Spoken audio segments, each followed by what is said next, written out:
একটি টেলিভিশন টক শোতে উনি অতিথি হিসেবে সেখানে গিয়েছিলেন। উপস্থাপকের প্রশ্নের পরিপ্রেক্ষিতে তিনি এই ট্রাইব্যুনাল সম্পর্কে কিছু মন্তব্য করেছিলেন এবং সেই মন্তব্যের পরিপ্রেক্ষিতে এই ট্রাইব্যুনাল তার কাছে একটা ব্যাখ্যা চেয়ে আজকে সকাল 11টার সময় তাকে সশরীরে উপস্থিত থাকার জন্য বলেছিলেন। জনাব ফজলুর রহমান একজন আইনের প্রতি শ্রদ্ধাশীল ব্যক্তি, তিনি আইন মান্যকারী একজন ব্যক্তি। আদালতের এই আদেশের প্রতি সম্মান দেখিয়ে তিনি আজকে সকাল 11টায় ট্রাইব্যুনাল তার দায়িত্বভার গ্রহণ করা শুরু করার আগেই তিনি আমাদের সিনিয়র অ্যাডভোকেট জয়নুল আবেদিন, আমাদের আইনজীবী ফোরামের মহাসচিব ব্যারিস্টার কায়সার কামাল, আমাদের আইনজীবী ফোরামের কেন্দ্র কমিটির সাংগঠনিক সম্পাদক গাজী কামরুল ইসলাম সজল সহ আপনারা দেখছেন যে আমরা অসংখ্য আইনজীবী আজকে আমরা ওনাকে নিয়ে এখানে উপস্থিত হয়েছি। আপনারা এও জানেন যে আদালত এই ট্রাইব্যুনাল কর্তৃক জনাব ফজলুর রহমানের কাছে ব্যাখ্যা চাওয়ার পরপরই যত দ্রুত সম্ভব তিনি একটি ব্যাখ্যা আদালতের কাছে উপস্থাপন করেছেন, যেটা আমি আজকে আদালতের সামনে পড়ে শুনেছি।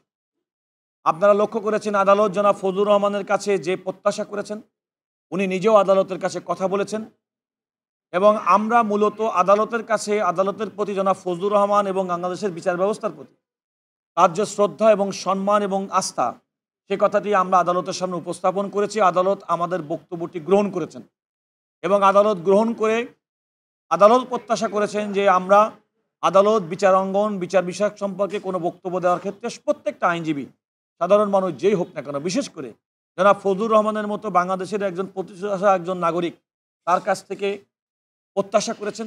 আমরাও বলেছি যে আদালত এবং আইনের প্রতি আইনজীবী হিসেবে আমাদের শ্রদ্ধার জায়গাটি অন্য যে কোনো ব্যক্তি এবং প্রতিষ্ঠানের থেকে বেশি।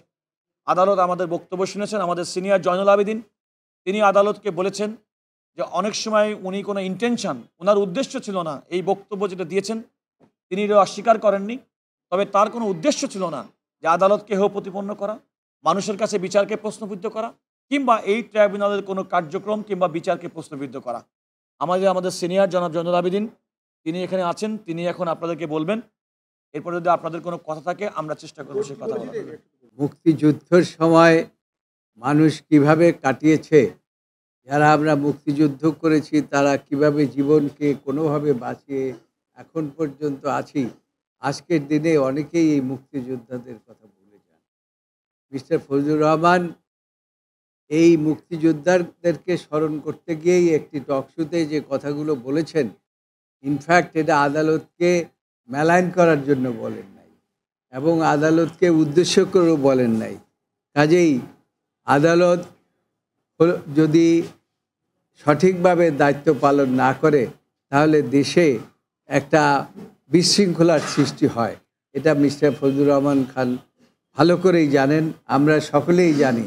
সেই জন্য আজকে দিনে আপনারা কন্টেম্প করেছেন, আপনাদের কন্টেম্পের প্রতি সম্মান প্রদর্শন করে মিস্টার ফজলুর রহমানকে নিয়ে আমরা হাজির হয়েছি এবং ইতিমধ্যেই রুহুল কুদ্দুস কাজল একটি আবেদন প্লেস করেছে আপনাদের সামনে।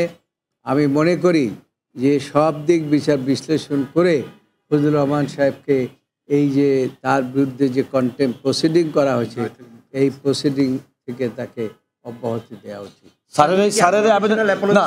স্যারের এই আবেদনের পরিপ্রেক্ষিতে আদালত আমরা যে ব্যাখ্যা দিয়েছিলাম এবং সেই ব্যাখ্যার মধ্যে তিনি আদালতের কাছে নিঃশর্ত ক্ষমা প্রার্থনা করেছেন এবং সেটা গ্রহণ করে ওনার বিরুদ্ধে আদালত অবমাননার জন্য যে প্রসিডিংটা শুরু হয়েছিল সেটিও ড্রপ করে দিয়েছেন। অর্থাৎ এখন এই ট্রাইব্যুনালের সামনে জনাব ফজলুর রহমানের বিরুদ্ধে আদালত অবমাননার কোনো প্রসিডিং পেন্ডিং নেই, অব্যাহতি পেয়েছেন। একটা কথা বলেছেন যে বলা হচ্ছে যে বারবার মুক্তিযোদ্ধাদেরকে এনে ধরে ভিতরে ঢোকানো হচ্ছে, কোন প্রেক্ষাপটে এই কথাটা আসলো মুক্তিযোদ্ধাদের বিষয়ে? আদালতে ট্রাইব্যুনালের চেয়ারম্যান